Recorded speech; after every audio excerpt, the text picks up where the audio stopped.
श्रीमान नरेंद्र मोदी जी, माननीय प्रधानमंत्री जी के फॉलोवर्स जानते हैं? 48 मिलियन फॉलोवर्स हैं। 48 मिलियन यानी कि 4 लाख करोड़ 80 लाख फॉलोवर्स हैं फेसबुक पेज पे। अब जिसके 4.25 करोड़ मतलब फॉलोवर्स हो, उसकी वीडियो लोग कितना देखते हैं आज के टाइम में? कभी आप उसके पेज पे जाके इस चीज का देखें। और वो भी एक आश्चर्यजनक बात है कि मोदी जी के मंत्रिमंडल में जो व्यक्ति हैं, उनके मंत्री सब, उनके विधायक, उनके सांसद, वो उनके पेज को आगे शेयरिंग करने का अपने पेज पे काम करते हैं। सोचिए, जिसका 4.25 करोड़ फॉलोवर्स है, वो व्यक्ति का वीडियो कितना लोग देखता है?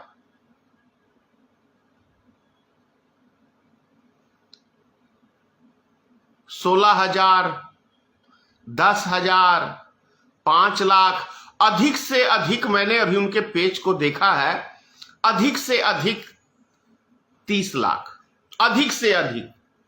और अभी एक कर्नाटक में रोड शो कर रहे हैं, तो सोचिए, अभी भारत सरकार का आंकड़ा आया है कि भारत की पॉपुलेशन 142 करोड़ भारत की जनसंख्या है। तो 142 करोड़ आदमियों में सिर्फ 20 लाख मोदी जी को देखना, वो भी उतने तो उनके कार्यकर्ता ही होंगे। कार्यकर्ता वैसे वो बोलते हैं कि 10 करोड़ हैं, तो 10 करोड़ कार्यकर्ता भी यदि देखे तो 10 करोड़ वीडियो देखना चाहिए। आम नागरिक तो कोई देखना पसंद करता नहीं है मोदी जी को, क्योंकि जुमले सुन सुन के मोदी जी को, मतलब मोदी जी का जुमला सुन सुन के पब्लिक बोर हो चुकी है। और ये समझ गए कि भाई मोदी जी काम के ना काज के, बस बकचोदी है जुमले के। मतलब मोदी जी काम काज के व्यक्ति नहीं है, बस एक जुमलेबाज व्यक्ति हैं, और जुमला छोड़ना है इनका एक मकसद रह गया है। और उनके मंत्रियों के पास कोई काम नहीं है, कोई योजना नहीं है। वो मोदी जी की मन की बात और वो फोटो और वो जो तमाम सारी चीजें, मोदी जी कभी बच्चों के साथ जाके बैठ के फोटो खिंचा के शेयर करते हैं, और वो उनके मंत्री सब उस वीडियो को आगे शेयर करते हैं, जरा इस बच्चे की क्या कहा मोदी जी ने, ये सुनिए। मतलब यही सब आलतू फालतू की बातें। देखिए, देश में अभी जंतर मंतर पे, देश की राजधानी जंतर मंतर पे, हमारे देश की तिरंगा का सम्मान पूरी दुनिया में बढ़ाने वाली बेटियों के साथ यौन शोषण हुआ है। और वो भी किसी और ने नहीं, सरकार के मंत्रिमंडल के कुछ सदस्यों ने उनके साथ यौन शोषण किया है। वो आरोप लगा रही हैं, 3 महीने से जंतर मंतर पे दोबारा धरने पे बैठी हैं, लेकिन उसके ऊपर कोई कार्रवाई नहीं। और मोदी जी खेल कूद के ऊपर बात कर रहे हैं। शर्म नहीं है? बेशरम प्रधानमंत्री है, बेशरम। ठीक पार्लियामेंट के पीछे जंतर मंतर है, और जंतर मंतर के बगल में सुप्रीम कोर्ट है, और दिल्ली पुलिस ने FRI तक दर्ज नहीं की है। और सुप्रीम कोर्ट को आगे आना पड़ता है कि दिल्ली पुलिस से सवाल पूछ रही है सुप्रीम कोर्ट कि आपने FRI दर्ज क्यों नहीं की। आप सोचिए, देश में कानून व्यवस्था नाम की चीज बच गई है।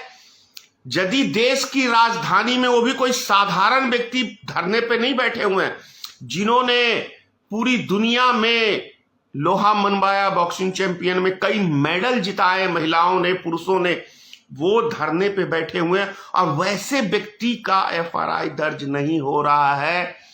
तो आप समझ लीजिए कि देश में कितने हालात गंभीर हैं। और बगल में पार्लियामेंट है, राष्ट्रपति भवन है, प्रधानमंत्री भवन है, सारे सांसद रहते हैं, वहां पे ये हाल है। तो सोचिए देश के अन्य हिस्सों का क्या हाल होगा।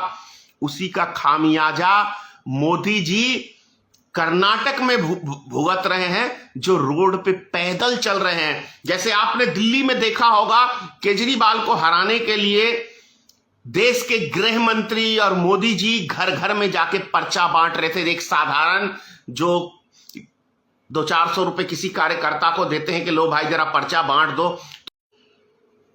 तो पर्चे बांटने का काम यदि एक देश का गृह मंत्री कर रहा है तो सोचिए कि अपनी गरिमा को किस नीचे हद तक, वो देश का गृह मंत्री है, ना कि भारतीय जनता पार्टी का एक कार्यकर्ता है तो वो पद पे ना रहे गृह मंत्रालय के। अगर देश का प्रधानमंत्री हमारा रोड पे रोड शो कर रहा है किसी पार्टी के प्रचार के लिए, तो वो प्रधानमंत्री की गद्दी छोड़ दे मोदी जी, क्योंकि वो प्रधानमंत्री की गरिमा नहीं जानता है और वो देश का गृह मंत्री की गरिमा नहीं जान रहा। वो व्यक्ति, इनको सिर्फ चुनाव प्रचार करने में मजा आता है, तो ये प्रधानमंत्री क्यों बने हैं भाई? ये देश के गृह मंत्री क्यों बने हैं?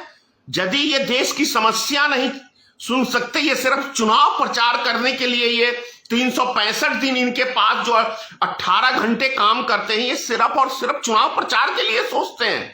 कैसे विपक्षी पार्टी के आरोप लगाने हैं, कैसे, मतलब देश के लिए इनका कोई एक भी कदम नहीं है। कितने बड़े शर्म की बात है कि देश की राजधानी में हमारी बेटियां धरना पे बैठे हुई हैं और ये चुनाव प्रचार में हमारे देश का प्रधानमंत्री, गृह मंत्री, सारे मंत्री इसके व्यस्त हैं, तो इनको राष्ट्र की गरिमा से कोई लेना देना नहीं है। सोचिए, दुनिया भर में भले देश की मीडिया नहीं दिखा रही, सोशल मीडिया तो है, दुनिया भर में क्या अन्य देश सोच रहे होंगे कि खिलाड़ी भी हमारे देश में सुरक्षित नहीं है। हमारे देश की खिलाड़ी जिन्होंने स्वर्ण पदक जिताए, गोल्ड मेडल जिताए, वो व्यक्ति सब सुरक्षित नहीं है। तो आम नागरिक और अंधभक्त तो मुझे लग रहा है अपनी मां बहन को भी सप्लाई करते होंगे मोदी जी के पास।